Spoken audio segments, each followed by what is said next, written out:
So, yeah, honey, what's the deal with you and your YouTube promo where you're like running a vacuum cleaner? Like all the other queens in that YouTube promo were doing something like relate, I guess, pertaining to their like actual talent.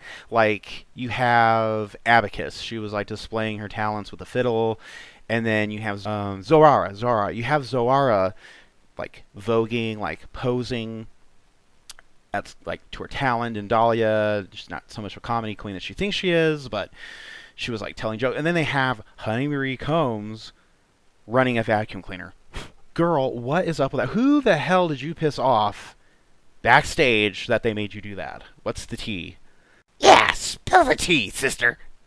How it happened was like this. I got the call to come to the studio for some pre-premiere shoots, and I was told to wear something fetching, so I wore the dress that you see in the promotional video. It's not a domestic housewife dress, by the way. Judith Ward wore it in Millicent Bears, and she wasn't a housekeeper. Ooh, that's a good touch. Yeah, I remember that movie. So I show up to the studio gig early, by the way, and a PA escorts me to the backdrop where everyone's promos were being filmed. Anyway, there were already a few girls there getting their promos done. I think I was standing around for like 20 minutes or more. 20 minutes of standing around doing nothing. Really? Nobody came by and said, hey, like, let's get some, like, just some stills done. Like, nothing like that?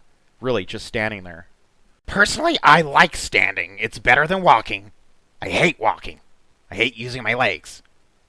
I literally just stood there for like 26 minutes before the last girl finished up. I think it was Celine, or maybe it was Juicy. I'm no expert, but I would think that you'd be able to tell the difference between a werewolf and not a werewolf.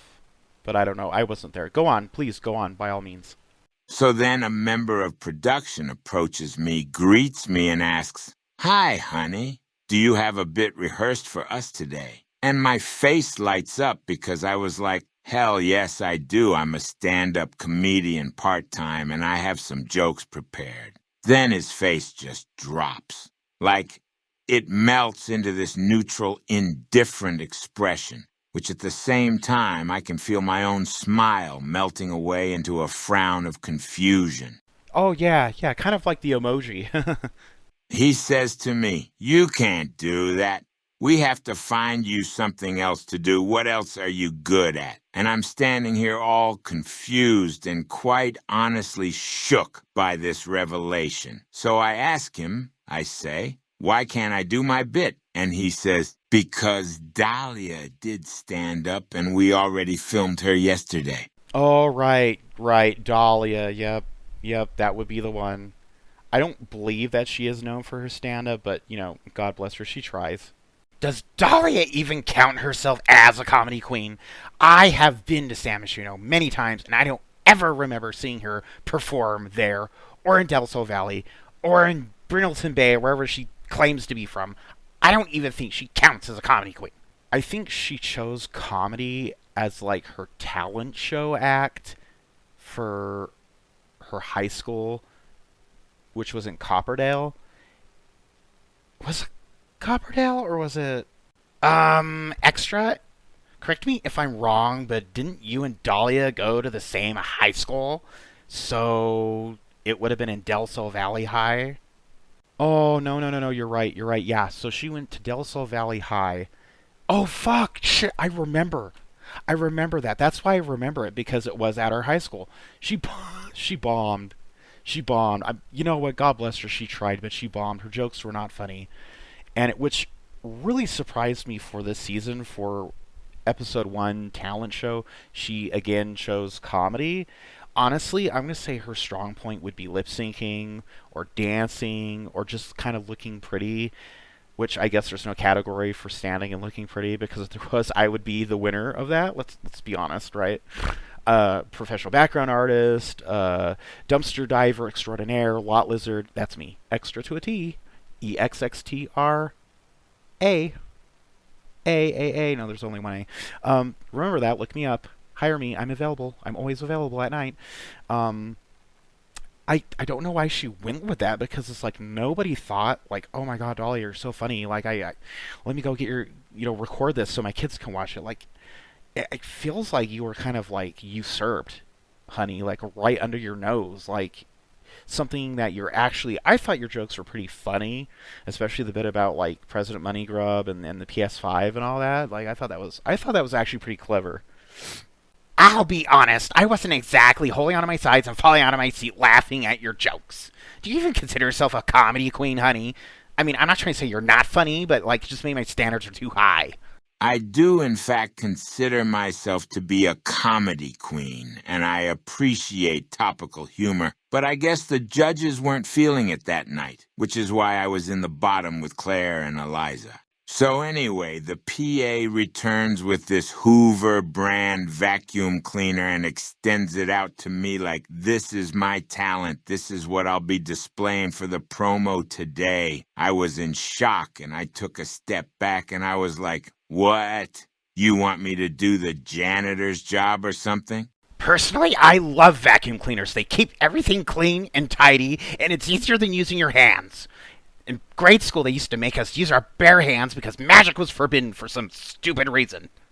And he says to me, no, we don't have time to go over a brand new routine for you. Just run the vacuum around in a semicircle on stage a few times and we'll work it into the promo. I was gobsmacked. Like, how could you possibly think that any queen would want such a generic thing to be their promo talent? I insisted that I wanted comedy because they were going to mute it anyway, so all you would see is us on stage. But they insisted that I use the vacuum. Wow. So first it's like you have your one talent, like one thing apart from just drag, comedy, stolen from you, like usurped from you, like I said earlier, right from underneath you. And then they don't even try. They don't even try to find something you're good at to showcase for the promo. It's just like, here, they could have done anything. They could have given you a pooper scooper. So here, just pretend to be like you're scooping up dog shit in the backyard. Like, I can't, honestly, I'd say I can't believe it. But having done like season 1 and everything, I can believe it. Watch the extra cut. Yeah, it's shit.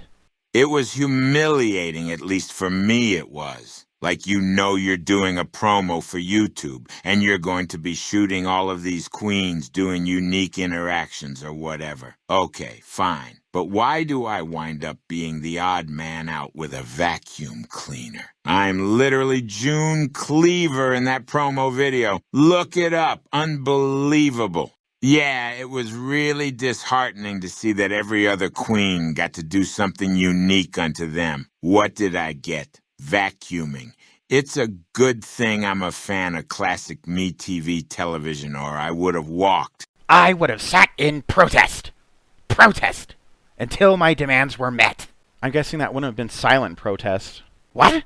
Why would I do that? Then they couldn't hear me talk. They couldn't hear my demands. So I remember one of your talking heads in season 4, episode 1, after that big dust up with Dahlia and Clairvoyant, you actually said that one of your drag mothers was a magical queen and was specifically Bambina Von Bibbo. Is there any evidence to back this up? Because, girl, I'm not trying to call you a liar, but it just sounds like it sounds really, yeah.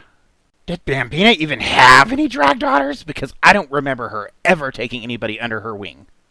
Well, what happened was I had met her at a drag convention in San Myshuno. She was there along with Ella M and OP and a few of the season 2 girls. She commented on my wig and how cheaply made it looked and suggested I buy one from the wig shop across the street. So that's it? She actually technically wasn't your drag mother, she just gave you advice. Girl, that's like the equivalent of someone saying hi and being like, oh, that's my girlfriend. Girl. Look, the cameras were rolling and I had to say something. It had to be interesting. Otherwise, I knew I'd be getting the chop. A rather foregone conclusion that must have been. So, yeah, anyway, honey, that must have been, like, really terrible. I mean, I got treated like trash on my season, even though technically Bago was the trash queen. But, I am a self-proclaimed trash queen. I dumpster dive, I'm a lot lizard, I'm basically a professional background artist. I don't paint backgrounds, I'm just there in the background. And I love it. I absolutely love it. I get paid large amounts of simoleons to do the very bare minimum, and it pisses a lot of people off, and I like it. But you must have felt like dirt, like after being told that. I mean, I know I would have. Well, actually, I probably wouldn't have because, It sucked. It still sucks, even to this day, having looked back. But hey, at least out of all the early out queens, I was called to come back, and I made it further than any of those losers could ever hope for. So, ha! You would have walked? Girl, in those shoes? Come on, honey. You would have Ubered. You would have lifted, honey. You would have done anything but walked. But anyway, honey, you've left your legacy in Season 4 at 6th place. You're a 6th place loser. That's better than the other losers. We should all applaud you, give you a serious round of applause. Right, Ella? Oh, I agree 100%. Absolutely. Stop. You're too kind, really.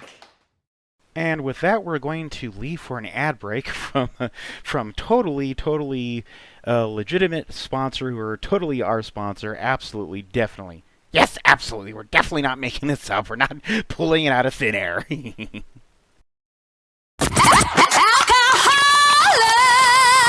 That's the drink of the street. Alcohola. What's up? For real motherfuckers. You being marketed at now, homie. For shizzle. Alcohol is a unique malt beverage. A combination of everything that makes a memorable evening. Malt liquor and caffeine. Malt liquor.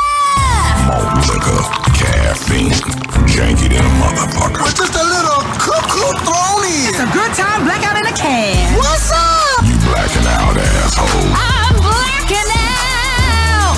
Alcohol keeps the party going. Even if you won't remember any of it. That's what's up. Alcohol.